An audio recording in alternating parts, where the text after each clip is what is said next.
آگے لے کے جانا چاہتے ہیں تو نیشن بلڈنگ کے جو 3 بنیادی ستون ہیں جو ہماری شناخت کو، انفرادی شناخت کو، نسلی شناخت کو، لسانی شناخت کو، مذہبی شناخت کو ایک اعلیٰ شناخت میں ضم کرتے ہیں، اس کے 3 لیورز ہیں کہ ہم کس طرح کا ایک سیاسی نظام وضع کرتے ہیں، کیا وہ پولیٹیکلی انکلوسیو ہے، ہم کس قسم کی سماجی وحدت پیدا کرتے ہیں، سوشل سولیڈیرٹی پیدا کرتے ہیں کہ کیا ہماری سوسائٹی تعصب سے اور ایک دوسرے کے خلاف نفرت سے آزاد ہو کے وہ ایک وحدت کے اندر ہے، ہارمونائزڈ ہے یا نہیں، اور تیسری کیا ایک ایسی معیشت ہے جو اتنی مضبوط ہے کہ جس کے ثمرات ہر کسی تک پہنچ سکتے ہیں یا نہیں پہنچ سکتے، ایک انکلوسیو اکانومی ہے یا نہیں ہے۔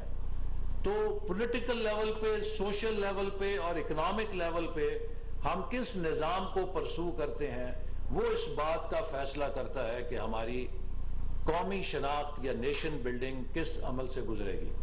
ہم اگر اپنی یہ تینوں عمل دیکھیں تو 75 سالوں میں بدقسمتی سے یہ تینوں ڈسٹارٹڈ رہے ہیں۔ ہم نے ان تینوں کو پھلنے کا اور پھولنے کا موقع نہیں دیا۔ میں یہ بات بھی آپ کو کہنا چاہتا ہوں کہ nation building is not about brick and mortar. Nation building is not about mechanization. Nation building takes place with people and is about people. اور جہاں پر انسان ہوں گے تو وہاں پہ مشینوں کے فارمولے نہیں لگیں گے، وہاں پہ آرگینک فارمولے لگیں گے، آرگینک گروتھ ہوگی، وہاں پہ ایولیوشن ہوگی، اور اس ایولیوشن کو آپ بائی پاس نہیں کر سکتے۔ آپ اس ایولیوشن کو ایکسلریٹ کر سکتے ہیں، تھوڑا تیز کر سکتے ہیں، لیکن آپ کو جو ان کی آرگینک گروتھ ہے اگر اس ذریعے سے آپ اس عمل کو چلائیں گے تو وہ دیر پا ہوگا۔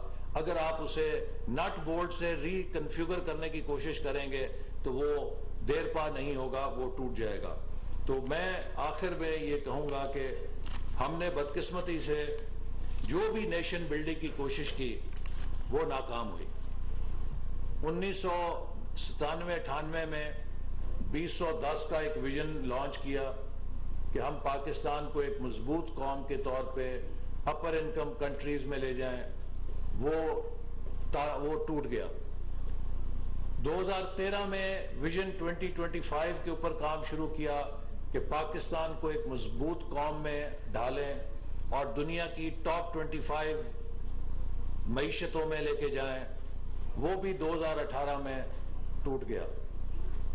اور آج ہم جہاں کھڑے ہیں، میں آج ابھی کہہ رہا تھا پروفیسر